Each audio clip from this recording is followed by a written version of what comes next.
औषधि भी, लेकिन धन उसी को दे जहाँ परिचय है पक्का कि हमारे धन का दुरुपयोग नहीं करेगा। तो गृहस्थी में दान करना, ये दान दूसरी, पहला दान अभय दान, किसी को भी हम दंड नहीं देंगे।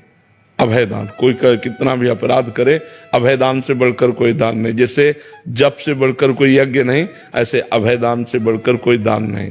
और तप, यम ही न व्यथयन्ते ते पुरुषम पुरुषर्षभ, गीता जी में लिखा है, यम ही न व्यथयन्ते ते पुरुषम पुरुषर्षभ।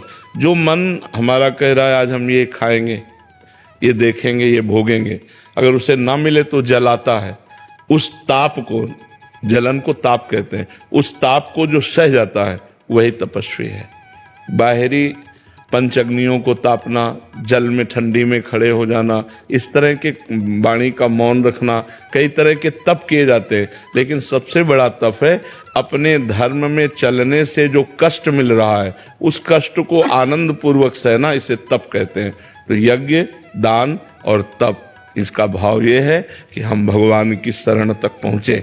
अगर यज्ञ, दान और तप ही केवल हुआ और भगवान के चरणों तक हम नहीं पहुँचे तो इनका सबका फल स्वर्गलोक, महरलोक, जनलोक, तपलोक, और ये सब नाशवान है।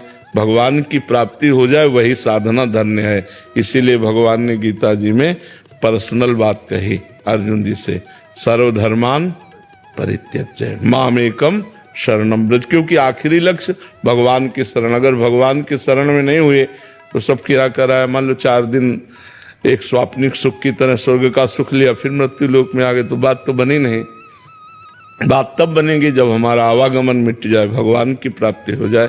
इसलिए नाम जप रूपी यज्ञ करो, अभय दान और जो अन्नदान, धन दान जैसा बने वो करो, और सबके प्रति भगवत भाव रखते हुए जो हमें कष्ट दे उसे हम सह लें, चाहे काम कष्ट दे, चाहे क्रोध दे, चाहे लोभ दे, चाहे मोह दे, वही सबसे बड़ी तपस्या है। समझ पाए आप? नीना गर्ग जी पंजाब से। राधे राधे महाराज जी। महाराज जी, मेरा प्रश्न है कि भक्त और रसिक में क्या अंतर है? भक्त है फल और रसिक है उसका रस। जब भक्त परिपक्व रस में डूब जाता है तो उसे रस कहते हैं। जैसे आम है तो आम में रस है, लेकिन कब आता है? जब पक जाता है। पक जाता है तभी तो भक्त जब परिपक्व हो जाता है तो वही रसिक हो जाता है। जब उसमें रस का प्रादुर्भाव होता है, प्रिया प्रीतम के चरणारविंद का प्रेम रस, रस ही की मूर्ति दो रसिक लाडली लाल।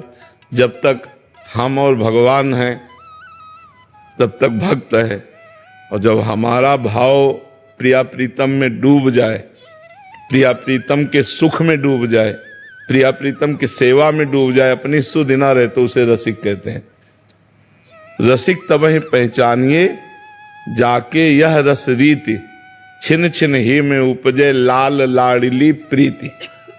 प्रिया प्रीतम के चरणों में प्रतिक्षण वर्धमान प्रेम, उनकी रूप माधुरी झलक रही है, उसी में डूबा हुआ, उसे रसिक कहते हैं।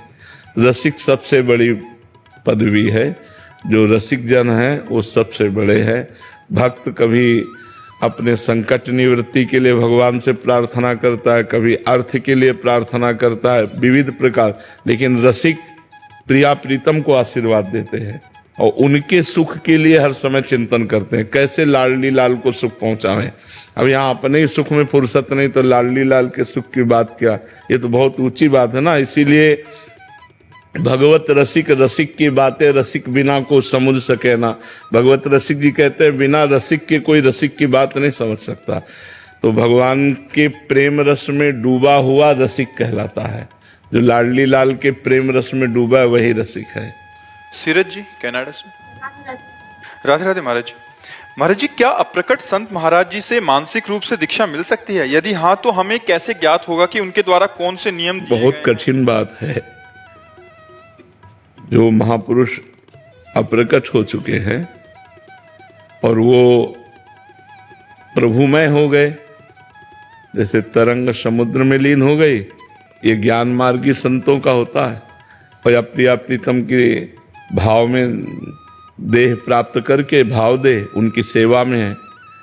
अब उनका आकर्षण कर लेना, वो मान लो रसिक है तो प्रिया प्रीतम की सेवा से हट करके उनका चित्त हमारी तरफ आ जाए और वो हमको अपना शिष्य स्वीकार करें, ये बहुत बड़ी बात है।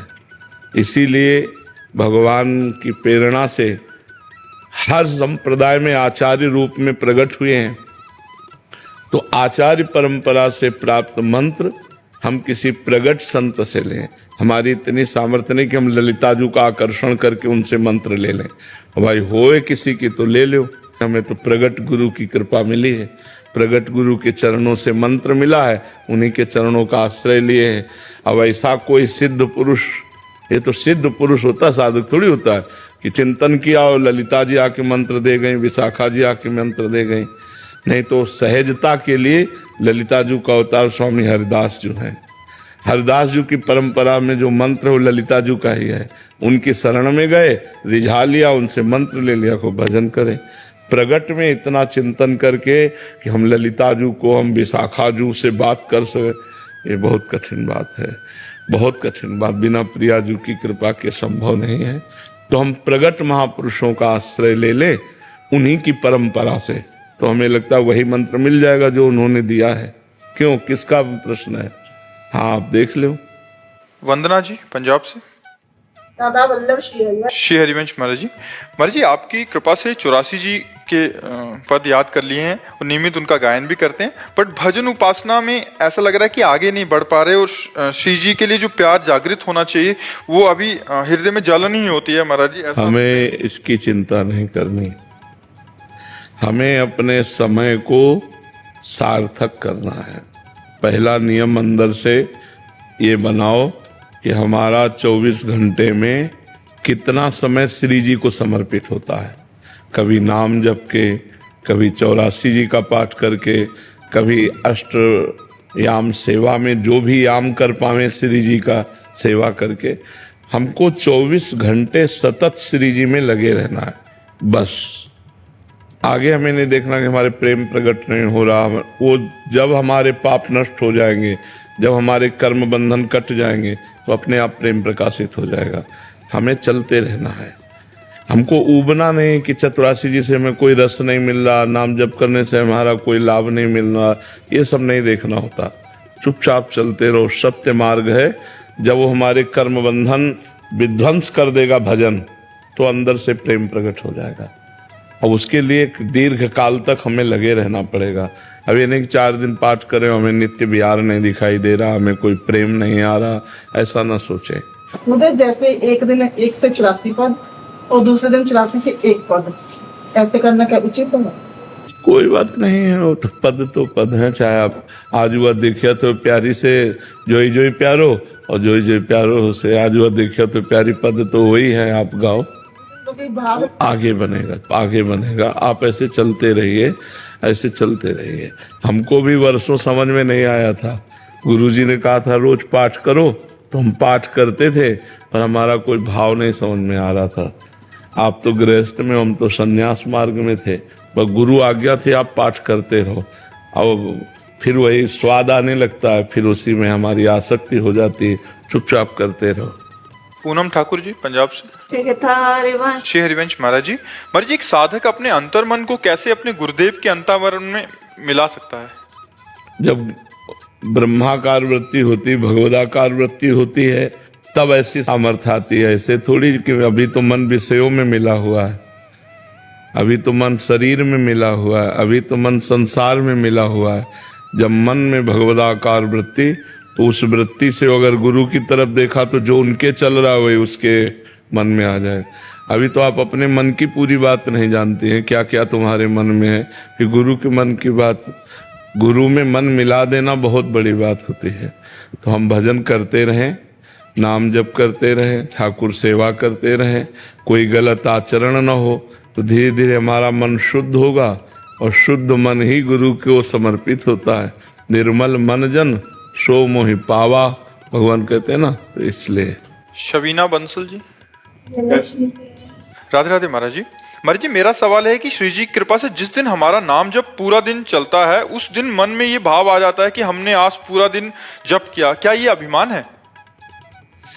उसमें ऐसा भाव लिया आज भगवान की विशेष कृपा रहे। किसका प्रश्न है? उसमें ऐसा भाव ले आओ कि आज भगवान की विशेष कृपा रही। कि दिन भर नाम जप करवाया, प्रभु ऐसे रोज हम पर कृपा करो कि आपका नाम सुमिरन। तो अभिमान आने का सवाल नहीं, और मैंने किया तो फिर अभिमान तो आ ही जाएगा। प्रभु की कृपा से हुआ तो दैन्यता आएगी, प्रभु से प्रेम बढ़ेगा, और मैंने किया तो अभिमान आएगा, और फिर वो कहीं ना कहीं गिरा देगा। तो इसलिए ऐसा